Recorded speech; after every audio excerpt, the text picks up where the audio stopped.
As a new angler, I remember feeling like it'd be impossible to start catching fish consistently, to be like all the great anglers I knew growing up.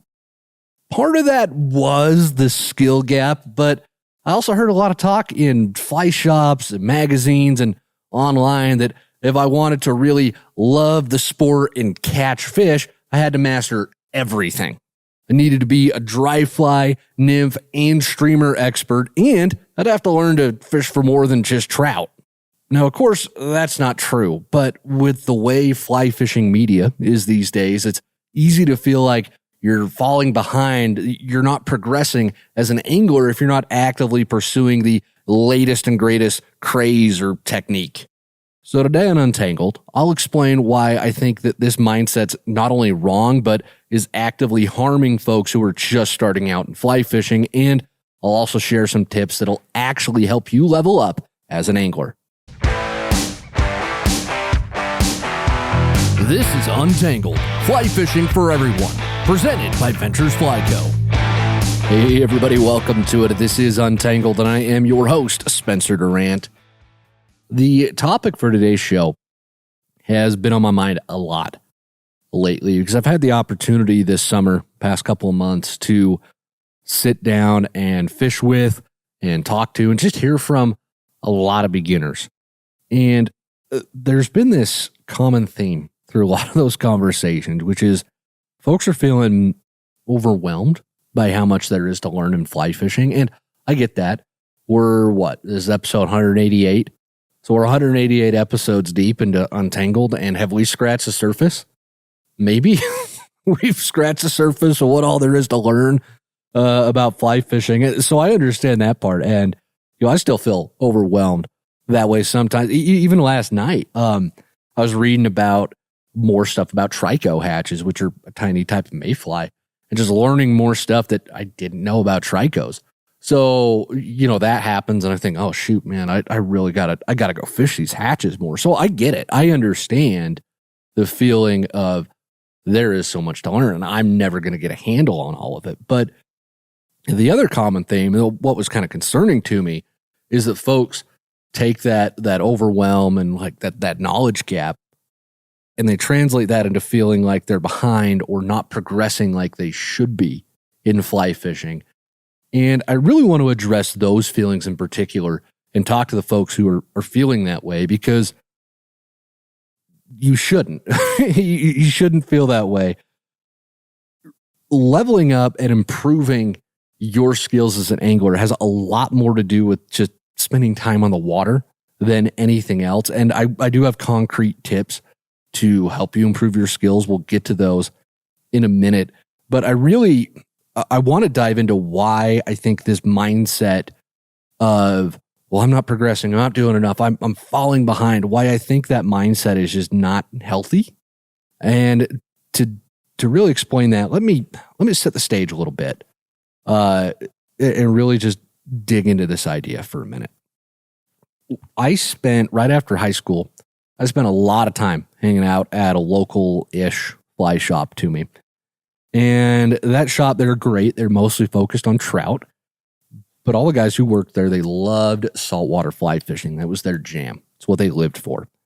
And they'd tell me stories. They get back from trips, and I'd hear about all the bonefish or the permit they caught. And I think almost all of them, to one degree or another, had some variation of telling me, like, fishing saltwater is going to ruin you, man.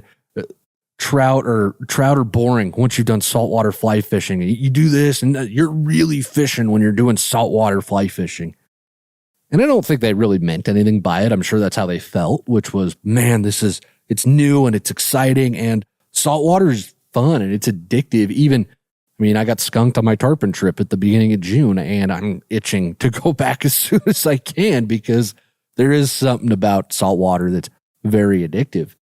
But I wouldn't ever say that it lessened my love for trout. Granted, I've done 2-3 saltwater trips in my life. But anyways, point is, at this time that I was hearing this from these shop guys, saltwater fly fishing was really blowing up as the thing to do in fly fishing. So everything in all the magazines, a lot of the social media content, like every film in the fly fishing film tour movies, all of that stuff was about some exotic fish on some exotic saltwater flat halfway around the world that like none of us are ever going to go to. Who's got the money to do that? I mean, if you do, awesome, but it's out of reach for most of us. And it really made me feel like I was just, I'm just this little guy just screwing around at the Rockies with trout. Oh, look at me. I'm so adorable. Like I was a little kid is how it made me feel, because the best anglers were the ones doing the saltwater stuff. They weren't wasting their time with dinky little trout. No, they weren't. And then on top of that, got this influence from the fly shop.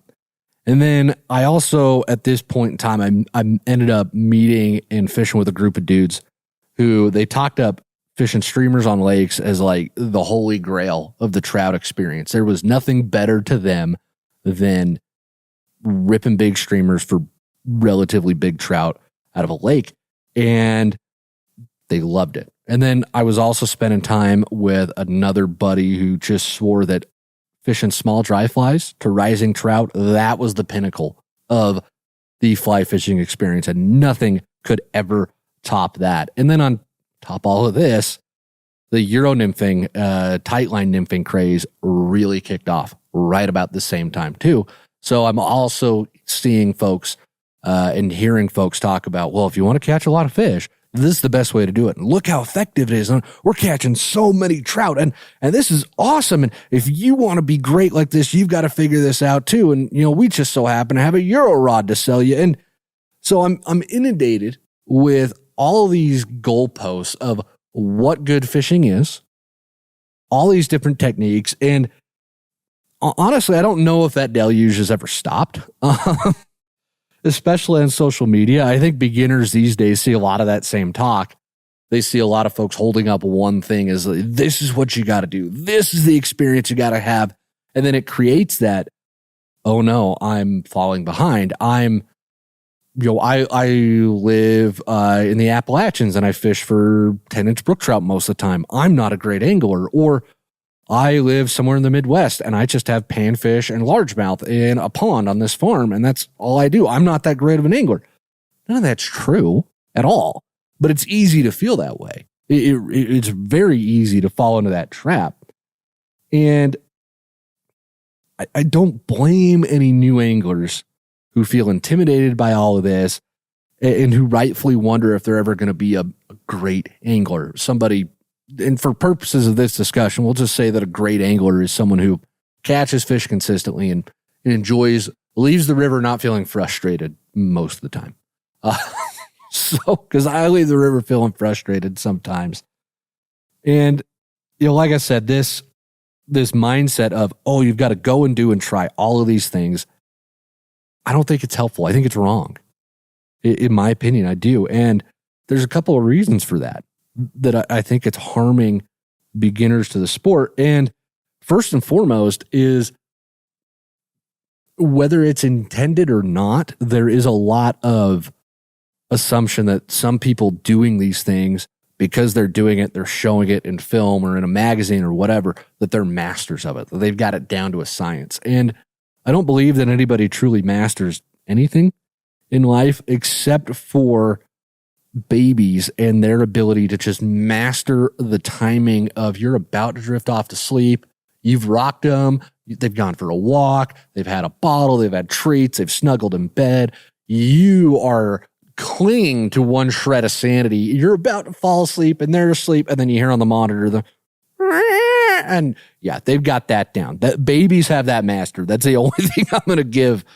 But kidding aside, I don't think anybody masters anything.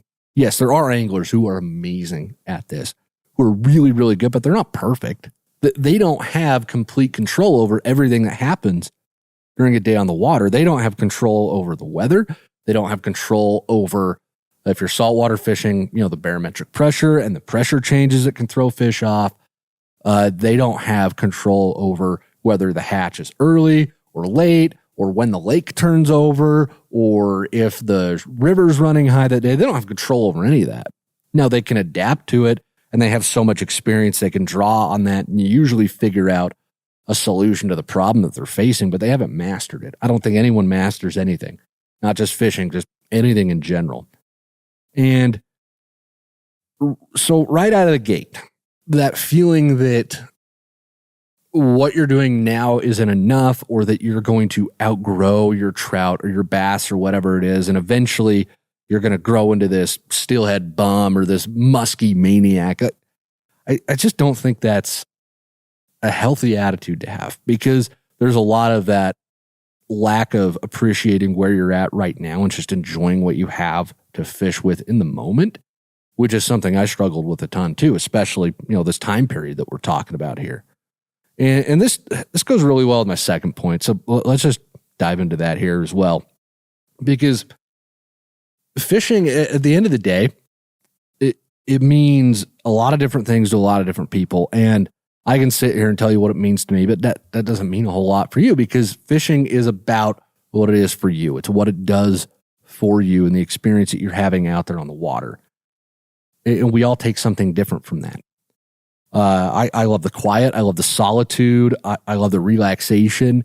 The fish have become, yes, I want to catch fish and I want to enjoy it, but I don't want to say they become secondary, because that's not the right way to phrase it. But I don't get bummed out if I don't catch fish. I'll get frustrated. We were just out a couple of weeks ago, and I couldn't figure out why the fish weren't eating. And I was frustrated because I felt like I should have been able to figure it out, but I wasn't bummed or disappointed in myself. I was just frustrated. Hopefully you can understand the difference there. Hopefully I'm explaining it well enough. But, for me, that's what I want out of a day on the water. And then Alex, my buddy here at VFC, is in all the videos with me. Alex really loves that challenge of trying to figure out the puzzle and be better than he was the last time he was on the water. That's a lot of what he takes from it. So we come into it wanting to do the same thing, catch fish, but we're taking out of it two very different things. And I don't think that's wrong. It's just what it is. So your focus should be less on, I'm not doing enough to be a great angler, or I'm falling behind. No. What are you getting out of it and how you're enjoying it? That's what your focus should be on, because all this content that's pushed about all these exotic species and different locations, all these new techniques, that gets pushed so hard because it gets clicks and it gets views. Not necessarily because it's the best way to fish for the masses or it's what everybody should do. Again, we shouldn't say that everybody should do things, because there's no rules in fly fishing. But there's also that certain level of interest and intrigue to things that we haven't seen before or seen much of. So a lot of that fuels the content machine that we see in fly fishing media. So I think that's a lot of the reason why it feels like that's what everybody in the media is doing. And then, we're all just here fishing for whatever we've got close to home, because that's what we've got. And really what I would say, my solution to all of this, if I had to come up with one, is, again, just focus on what is giving you the most enjoyment and pleasure out on the water. Focus on those things and just do that. By no means am I saying don't try other things. I love trying new ways to fish. I love having new experiences. I've done, I tried Euro nymphing when it was a big deal. I tried Tenkaro when it was a big deal. I think I talked about that recently here on the show. Neither of them just really do it for me. They're just not my favorite way to fish. I like casting fly line. I like having that experience of making the fly cast. I did saltwater recently. I've done salmon fishing up in Alaska. I'd really, really like to go do some stuff in the jungle for arapaima and dorado and peacock bass. That looks like a lot of fun. Steelhead fishing, Pacific Coast steelhead, I don't know how much that really intrigues me. I'd go give it a shot. I just don't know if it's something I'm going to want to continue doing. But go try those other things. Definitely, when you have the opportunity, go do it, because you don't know what you're going to love until you try it. You don't know if that's going to do it for you. But in the interim, right, you know what you enjoy doing on the water. I love fishing dry flies for trout. If I can fish a dry fly, I'm going to. That just does it for me. And there should be the same thing that you focus on when you're in the water. Again, don't feel like you're falling behind. Don't feel like you're not enough, because you are. You're out there and you're having fun and you're enjoying it. And that's the point. So don't get caught up in feeling like you've got to do all these other things and be great at them. Fish the way you enjoy, and then spend that time on the water, and you're going to level up as a result of just being on the water and just doing it more and more and more. I will say, I do think it's a good idea to learn how to nymph and to fish streamers, because then you've got a few different tools in your toolbox to catch fish all year long, no matter what is going on, really. But at the same time, if streamers don't do it for you, don't worry about it. You don't need to work on your streamer game. If you don't enjoy it, it's fine. I got a really good friend of mine, Ryan McCullough. I've talked about him on the podcast a ton. And he just wants to fish with dry flies. He's not interested in nymphing, dry droppers. He's done it, just doesn't like it. He wants to fish dry flies, and that's his focus. And it's awesome. He knows what he's going to love and enjoy out on the water. And I think that's important, having that clarity, and then just being able to say, hey, I'm just going to do that. I think it's very helpful, because then you don't have that constant fear of, what am I missing out on, or am I falling behind? Because you're not. Okay, where you're at right now is perfect, and the more time you spend on the water, the better you're going to get at it. And I think I'm going to end this part with a conversation I had with the late John Gayrock, who he was one of the best fishing writers who's ever lived. He's my personal favorite. Just an amazing writer. Really just knew how to connect with his readers in a way that few fishing writers do. And I had the chance to fish with John and talk to him for a little bit. And I remember one day we were talking about the hatches on this creek that we were planning to hit. And I mentioned something about the crane flies that hatch there. And John just looked at me and said, yeah, I've never fished with crane flies. And I was really surprised, because here's this fishing writer who's been all over the world. He's caught all sorts of different fish. He's done his own share of exploring. He lives just over the mountain from me, in Colorado. I lived in Utah at the time, and, just over the mountain. He lived all the way in Colorado. But he'd never fished with this bug that was a staple at that time in my box. It really just made me pause for a minute. And I told John, I said, crane flies are a lot more important than most anglers think. There's a lot more of them out in spots than you would imagine. And John just kind of shrugged. And he said, yeah, maybe I'm missing something, but I'm in my 70s and I'm still catching fish. So I think I'm okay. And that really stuck with me, right? Just that mindset of, yeah, I'm happy with where things are. It's good to go. And that's all I need. And that really stuck with me for a while. It was one of the greatest parts of the experience I had with John, was that conversation right there. So with all this said, and I hope it didn't come off preachy, like I said at the beginning, I really hope that it speaks to the people who are feeling like they are behind, because you're not. I promise you're not. But let's talk about the 4 tips that I said I had some concrete tips for leveling up as an angler. Let's dive into those now.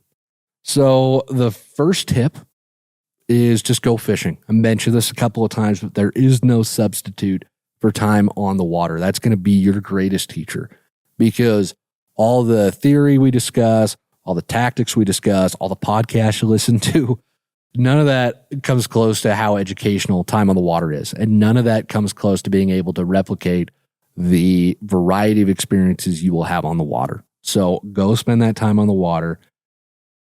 More than learning the latest skill that you see or jumping on the Euro nymphing bandwagon or anything else, just prioritize time on the water. Do that. Everything else is going to fall into place the more time you spend fishing.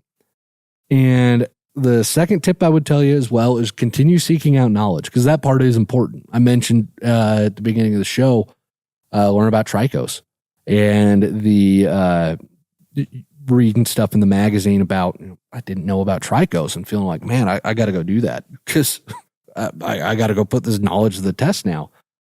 That is huge. Okay. Keep seeking out that knowledge. I know a fishing guide who he kept a detailed fish journal down to the point where he had it dialed to almost the day when fish would switch from eating midges to mayfly nymphs in the spring, or what time of day they'd start looking up for caddis pupa in the summer. And you don't need to get that detailed. That's an impressive level of detail. You don't need to go that far. But that idea of consistently seeking out knowledge and learning is going to serve you really well. Learn to recognize patterns. Learn to recognize, these are the stages of the hatch as we progress through them. There's always more to learn. And I can't stress that enough. And if you're looking for a good place to start your learning, you want a good base of knowledge to build off of, we've actually got a free field guide. It's a waterproof spiral bound book. It fits in your pack. It's got a bunch of information about hatch timings, recommended flies, and all the rigs. So a lot of that stuff that it's tough to remember it all when you're out on the water, but it's absolutely key to being that foundational knowledge base. So if you want one of these field guides, they're completely free. You just have to pay for the shipping. We send it out to you. We want you to have this.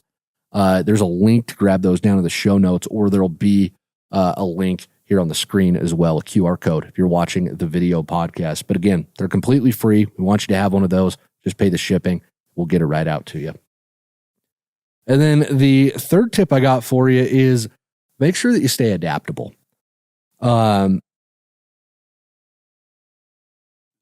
Last week, Alex and I, we were out fishing this stretch of river we've never been to before. We had no idea what to expect. The only thing we knew was the day before, we'd fished further up on a tributary of this river, and the yellow sallies and the caddis were out. So that is all we knew. So we get to the river, we launch the boat, and there were a couple of fish rising right at the boat ramp, but there wasn't a whole lot on the water.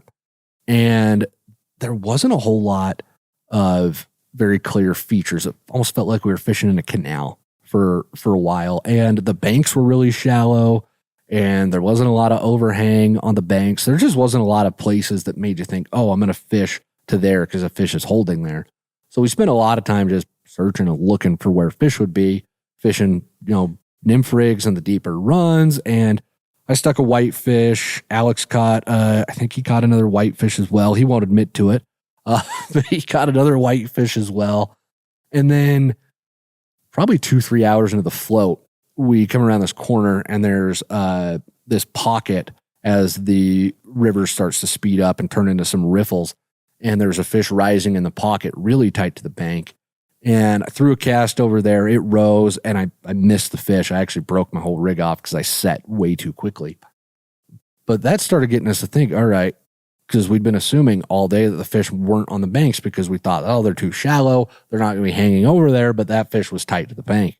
So we started trying to fish the banks more and more, but we kept getting hung up with everything with our dry dropper rig. And I did not want to cut the dropper off because the fishing was so inconsistent. I wanted to have 2 flies in the water.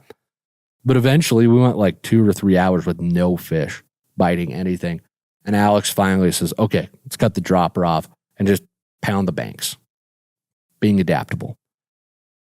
And as soon as we started doing that, we started catching fish almost quicker than we could handle. And it just went from a dead river to on. Turns out those fish were in the shallow water in the banks, and they were crushing ants. We were fishing an Amy's ant the whole day. It was amazing to watch that switch flip. And there's definitely something to be said for, doggedly fishing a rig and covering water with it. But there's also something to be said for being adaptable and changing to the conditions. If what you're doing is not working, be willing to change it. Alex was way more willing in the moment than I was. And I'm grateful for that, because I don't know if I would have switched to it at some point without his urging. So that was really helpful. And that's the other thing I think is going to help you as well. And then the last thing, I mentioned this earlier, but make sure you try new things. This is the other thing that's going to help you level up. I tried Tenkara, I tried Euro nymphing, like I mentioned, just didn't get enamored with either of them, but I'm really glad that I tried them, because techniques from those styles of fishing have influenced how I fish. Now, again, I like the fly cast. You don't get to cast fly line with either of those rigs. Completely fine. Nothing wrong with that, but it just didn't do it for me. Right. And those 4 things, I think, you do those things and you keep the right attitude of where you're at's fine, and just excel in the moment that you're in, I think a lot of that stress, a lot of that feeling like you're not good enough or you're not quite cutting it as an angler, I think a lot of that's going to melt away, because at the end of the day, it's not about impressing people on Instagram. It's not about any of that stuff. It's about having the fun that you want to have on the river, having the experience you want to have. So fish the way that brings that to you. Don't write off having some new experiences. Continue to stay hungry for new knowledge, and then continue to stay adaptable. I think that's going to serve you really well. So I appreciate y'all being here for that part of the show. Hope it was helpful. If there's any comments, any feedback on what we discussed today, please drop a comment. Let me know. I'd love to chat with y'all about it. But we are going to move into the Q&A portion of this week's episode, because like we do every week here at Untangled, we spend half the show directly answering questions from listeners and viewers just like yourself. So if you've got a fly fishing question that you would like answered, there's a link to send those into me down in the show notes or right here on the screen if you're watching the video podcast. Bailey from Wyoming has our first question, writes in and says, "Hey Spencer, my question is related to carp fishing on a fly rod. My target species has been the grass carp, and I've been told they're very picky. Through reading different articles, I have found that woolly buggers and clouser swimming nymphs are usually what works best for carp. Would they be the same flies I should use if I'm specifically targeting grass carp? The reason I'm asking is I'm trying to beat the state record for grass carp here in Wyoming out of the same body of water the record was set from. Thank you for all the knowledge you've spread. I probably would have done better in school if you had been one of my teachers. Tight lines, and again, thank you." Bailey, that's a great question. Thanks for sending it in. And you wouldn't have done better with me as your teacher. I was such a grumpy guy when I was teaching. I didn't have enough time to fish. Oh, I feel like I was terrible at the job. Hope I wasn't, but that's how it feels sometimes. So, broad strokes on your question, carp aren't terribly picky about what they will eat. And before the carp anglers get up in arms, let me finish. They're actually omnivores. So that means they're going to eat everything from plants and seeds and berries. They do eat a lot of the aquatic vegetation in places that they live as well. And that's one reason carp can be very destructive to some of the places they're introduced, is they'll eat that vegetation, and then there's nothing to hold the dirt and the silt down, as then the water goes from clear to clouding off color all the time, because the carp love to eat it. But they'll eat all of that in addition to aquatic insects. They'll eat crawdads, other stuff in the water. Basically, if they can get it in their mouth and it's going to be a food item, they're going to eat it. So the hard part isn't really finding something that they're going to eat. The hard part is getting the fly to them without spooking them and then setting the hook. So that's really the tough part. Every time that I've fished for carp, I've just used whatever streamers I have laying around, trying to go not too big on my streamer sizes, trying to not get too crazy. Like I'm not throwing a size 2 meat whistle at them or anything. Usually I'm using, natural colored bunny leeches, smaller woolly buggers like you mentioned. The carp candy fly is another great one. Maybe really small crawdad flies if there's crawdad in the area that I'm fishing for them. Just little things like that, trying to be subtle with it. And that's been my experience with them. A lot of my carp fishing came in some ponds in a business park, which was really fun because I'd go down there. We'd go down there whenever it was runoff and we couldn't fish the streams, and we'd just get down and go to the business park. So all the guys are there. You see them in their office and they're typing away and they're got their shirt and tie on, and I'm out there, shorts, sandals, and tossing a fly rod to carp in the pond right next to their office window. I'm sure it was really helpful. Anyways, so that's been my experience with carp. They're really spooky, and that's the biggest battle with fishing them. They've got really great eyesight, and then the lateral line, it's this organ that all fish have. It's that very distinct line you can see running down either side of the fish, kind of on their belly. It's a sensory organ that helps them detect movement. Their lateral line on carp is really, really sensitive as well. So if you throw a cast poorly, if your line lands too closely, if your streamer hits the water too hard, too close to the fish, all of that's going to put them off. And then that is going to make, they're going to ignore your offering at that point. And that's going to make them seem like they don't want anything, when in reality, presentation's a huge part of the battle with carp. Now, I'm not saying that they don't get selective about the flies they eat. They certainly do, especially carp that get fished to quite a bit or that are just wanting a specific diet. But that said, woolly buggers, clouser swimming nymphs, smaller streamers, just having a variety of colors and a variety of styles of patterns is really going to help you, because carp, they're not predators. So they're not eating out of aggression in the way that trout do. So carp are going to visually inspect their food very well before they eat it. And that means that whatever you're fishing with needs to have some resemblance to a food item that they might see in the water at that time. And it very well might be that they don't want the nymph and they do want the streamer that day. And then you go back and they want the nymph and not the streamer. So there is that level of finicky and pickiness from the carp. But again, the biggest battle is just getting the fly to them and not spooking them. Okay.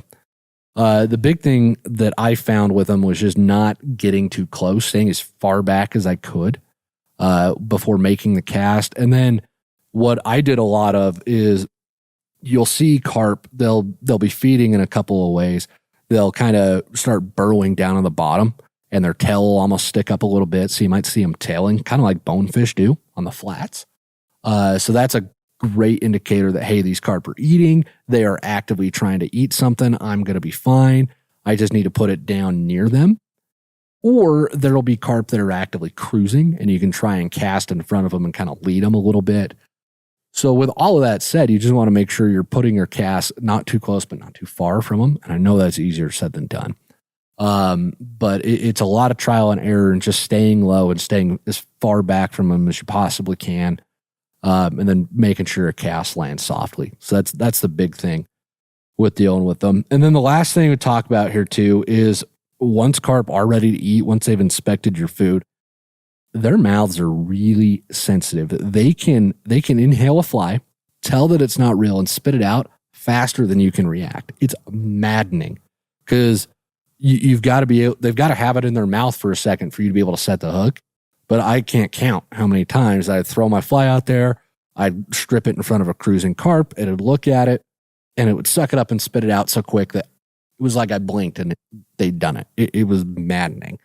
So you do have to be quick on the draw. It does help to be able to see them because when they come over it, as soon as they eat it, you want to be ready to go with that strip set. Not a huge hard one, not a crazy one, but a nice solid strip set, pulling that line. If you lift and try and trout set, you're going to pull the fly out of their mouth and spook them, and then the rest of the carp are going to get spooked. And they've got to wait for them to calm down or go find another pot of fish to cast to.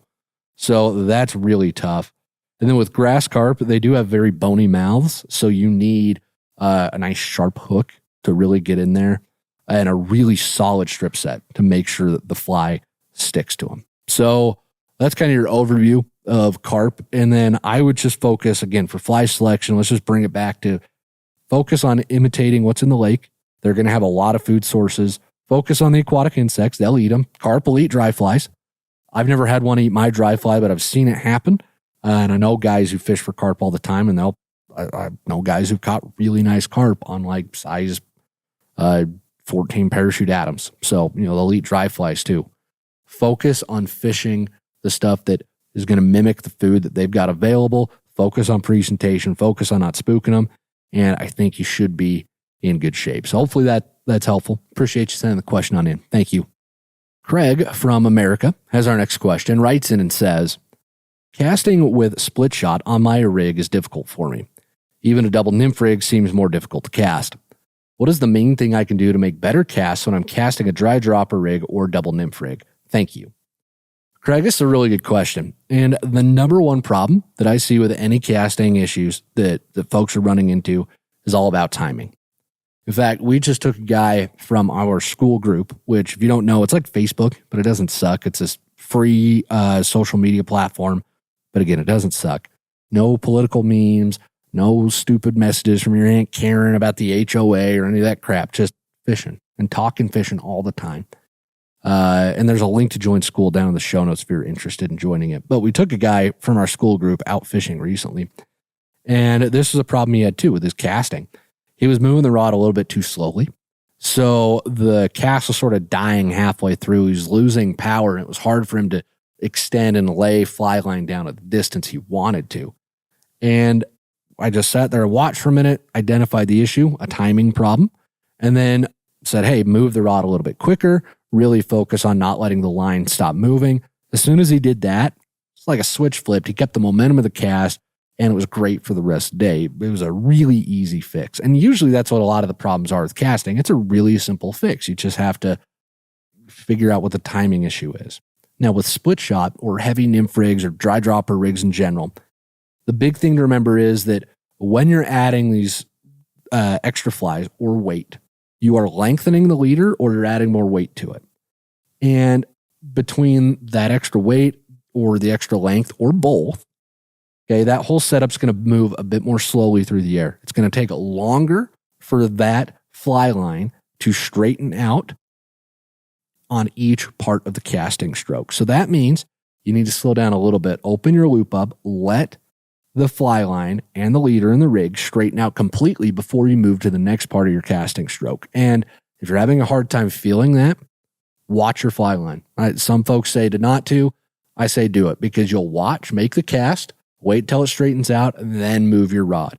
Watch on the back cast, wait till it straightens out, then move your rod, because eventually you're going to feel, oh, that's what that feels like. That's what, okay, the loads come off, the line's straight, I can feel it, I know when to move, and eventually you'll develop that muscle memory, you'll feel it, you won't need to watch anymore. But definitely, watch the rig. I think it'll be very helpful in dialing that timing down. So hopefully that helps. I know podcast isn't the greatest place to talk casting, but we had quite a few casting questions sent in recently, so figured it was a great one to dive into and discuss. So I appreciate you sending that on in. Thanks. Jackson from Missouri has our next question, writes in and says, what's a simple, easy, and fun fly to make for stocked trout? Jackson, this is a good question, but let me ask you one in return. A little answer a question with a question, if you don't mind. Why would stocked trout eat something different than a wild trout? Think on that for a minute. As we do know that stocked trout, when they're raised in the hatchery, they're eating the pellets, the Purina trout chow that's getting dumped to them.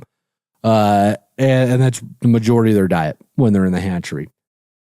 But they're still trout. That vision, that image of an aquatic insect, it's still imprinted in their minds. They still know how to recognize what food is in the wild. So the question you really should be asking is, okay, what food source is available in the area that I'm fishing, whether it's a lake or a river, and how can I imitate that? Because that's the food source that the fish are going to be keyed in on. That's what they're going to be eating, even if they are stocked trout. Okay. And if this process is a little unfamiliar to you, we've got something, we call it the right fly formula here at VFC, where it's really easy to match what the fish are eating to the flies in your box, even if you don't know anything about aquatic insects or anything like that. So what you want to do first is take a look around, see what's on in and around the water. Okay, turn some rocks over, pull some weeds up out of the water. Look at what's in the water. Look at what's on the water surface. Are there fish rising? If so, can you see what they're eating? Grab a few in your hand, take a look at them.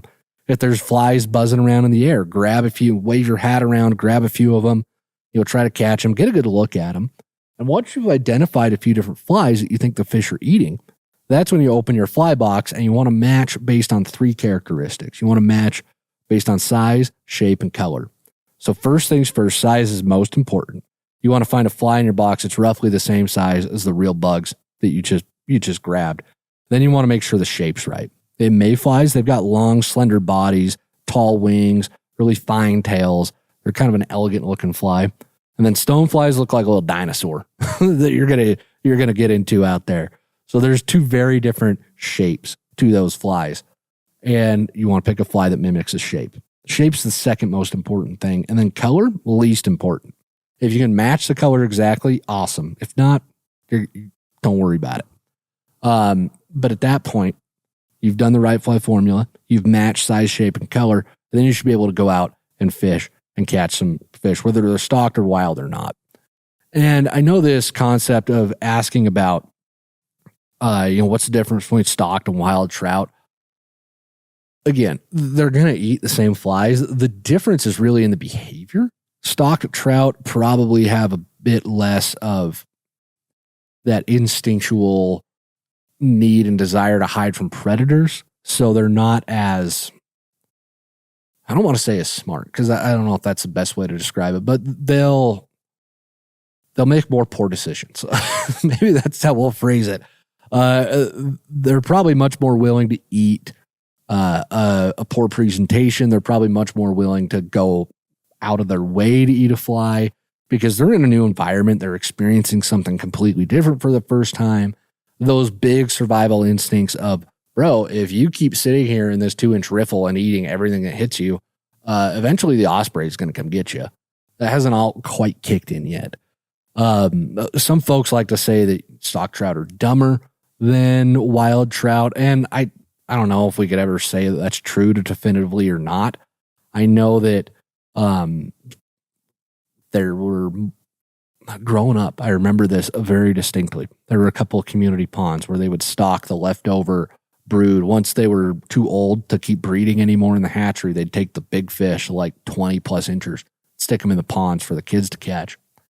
And I remember there was this one pond you'd go to, crystal clear water. You could see these just tanks, just enormous fish cruising the edge right on the drop off like submarines. And we could never catch one of those things. It was maddening that we could never catch one of those. Oh, it was so frustrating.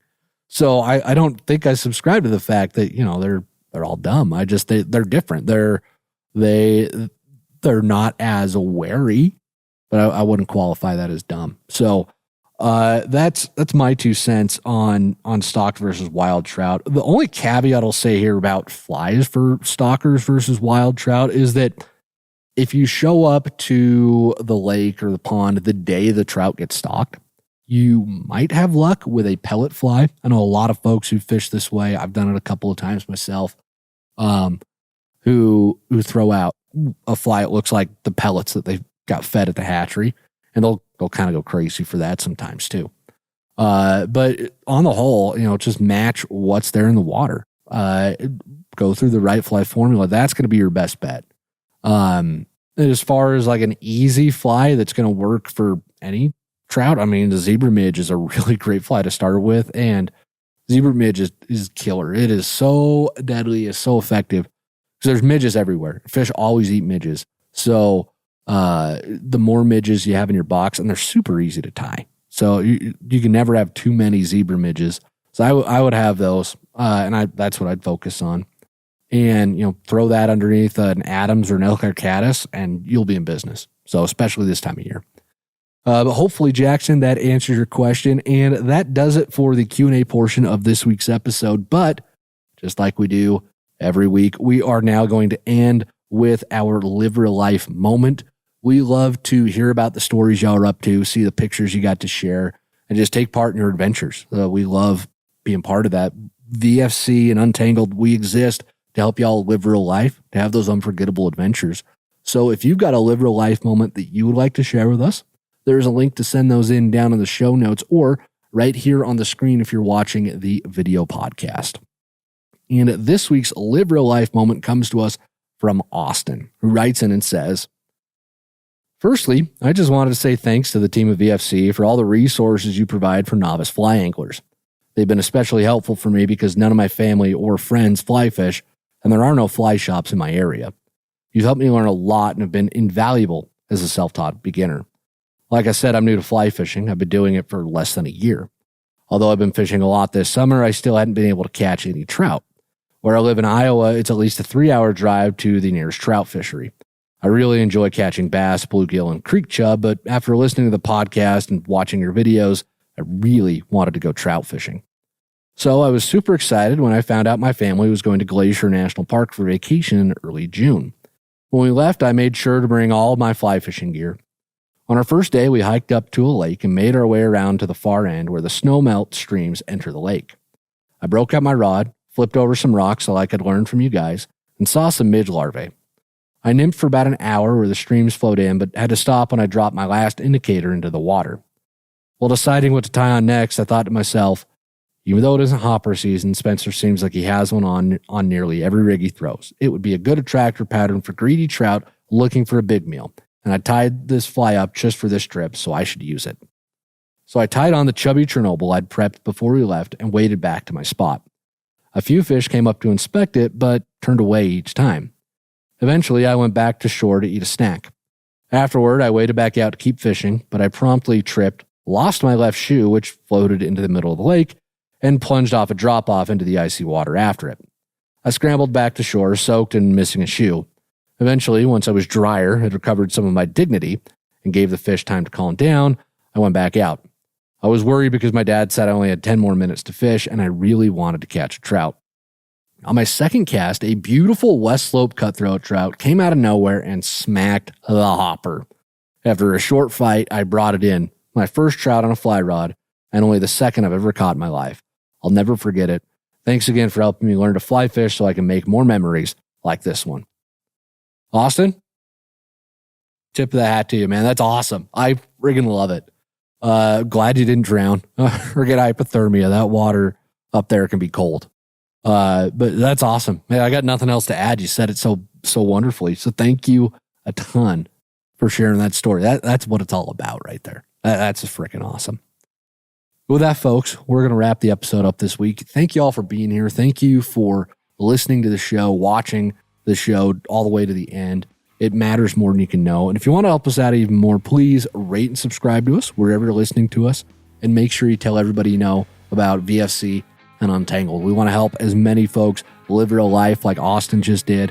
That's our goal. More folks that listen, the more folks that we can help do that. So make sure you're telling everybody about it. And until next week, everybody, get out on the water, enjoy yourselves, and live real life.